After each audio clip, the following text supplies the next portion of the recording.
And hello, good afternoon, ladies and gentlemen. Good afternoon.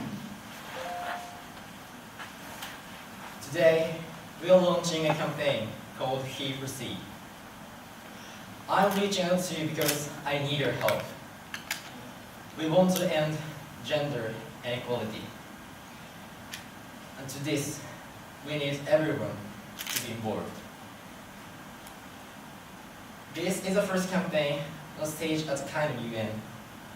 We want to try and galvanize as many men and boys as possible to advocate for gender inequality. And we don't just want to talk about it, but make sure it is tangible. I was appointed 6 months ago, and the more I have spoken about feminism, the more I have realized that fighting for women's rights has become too often synonymous with man-hating. If there is one thing I know for certain, that this has to stop. For the record, the feminism by definition is the belief that men and women should have equal rights and opportunities.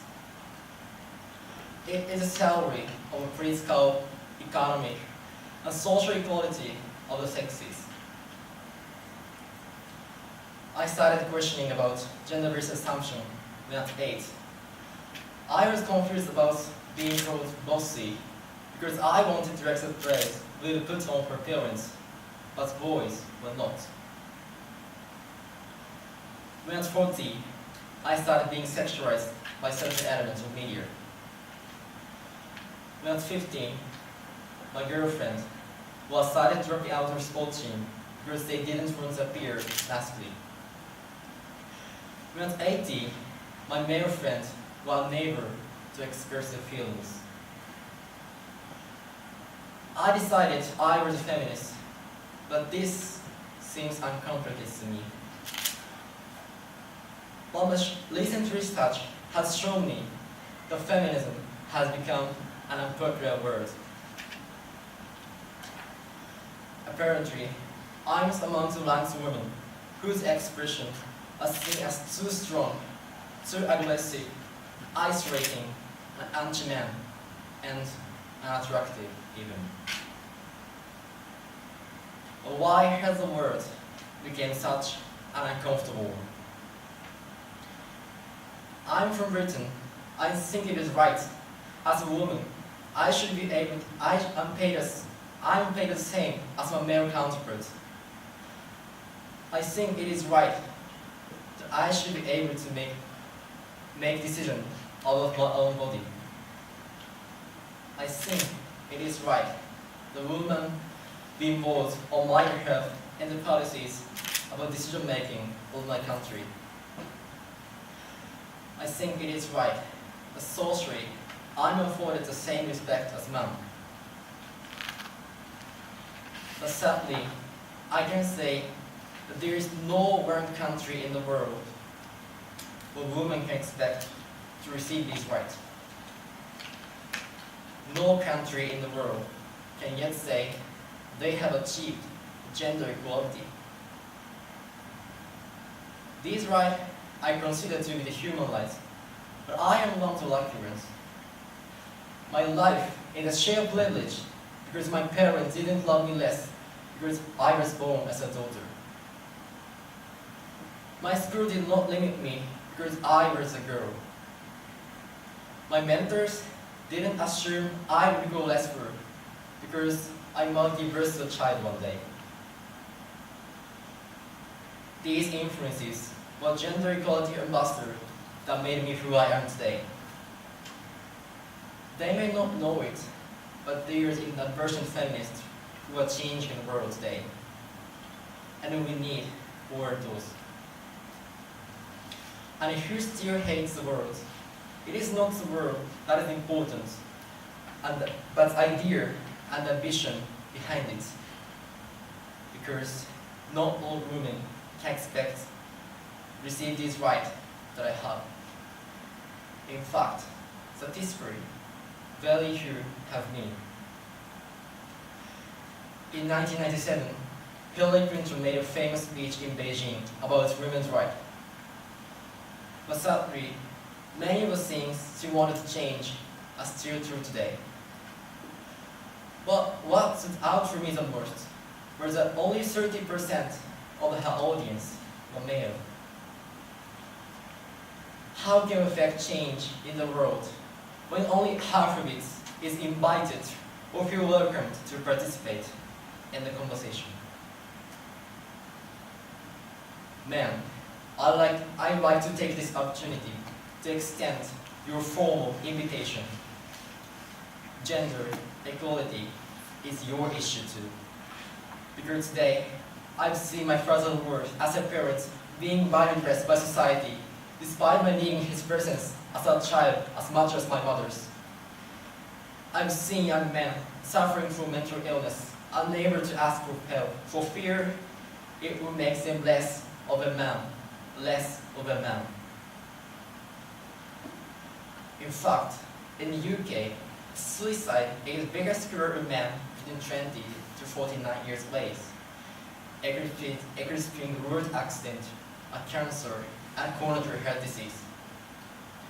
Men don't have the benefit of equality either. We don't often talk about men being imprisoned by gender stereotype, but I can see that they are, at that when they are free, things will change for women as a natural consequence.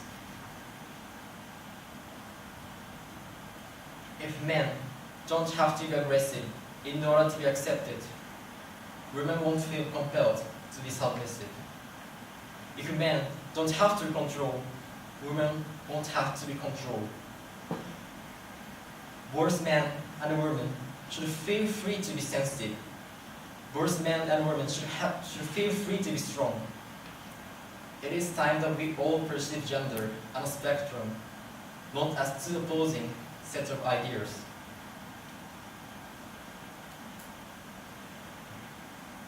If we stop defining each other by what we are not, and start defining ourselves by who we are, we can all be freer.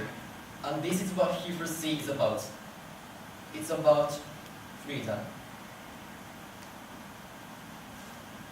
I want men to take up this mantra, so that daughters, sisters, and mother can be free from prejudice, but also so that their sons have permission to be vulnerable and human too, reclaim those parts of themselves they abandoned, and in doing so, be a more true and complete version of themselves.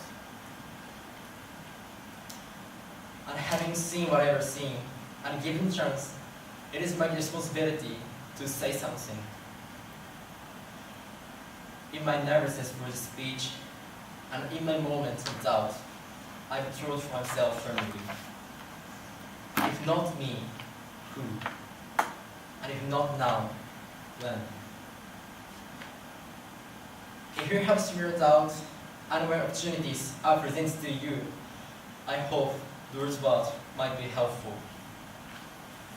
Because the reality is, if we do nothing, it would take 75 years for me to be nearly 100 if a woman can expect to be paid the same as men for the same work. 50.5 million girls will be married in the next 6 years as children. And at the current rate, it won't be until 2086 before all rural African girls will be able to receive a secondary education. If you believe in equality, you might be one of those anti-abortion feminists who became an anti-abortion feminist I spoke of earlier, and for this, I applaud you. We are struggling for uniting words, but good news is we have a uniting movement. It is called He4C.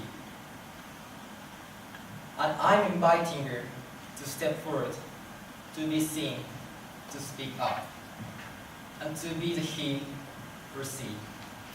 And ask yourself, If not me, who? And if not now, when? Thank you very, very much.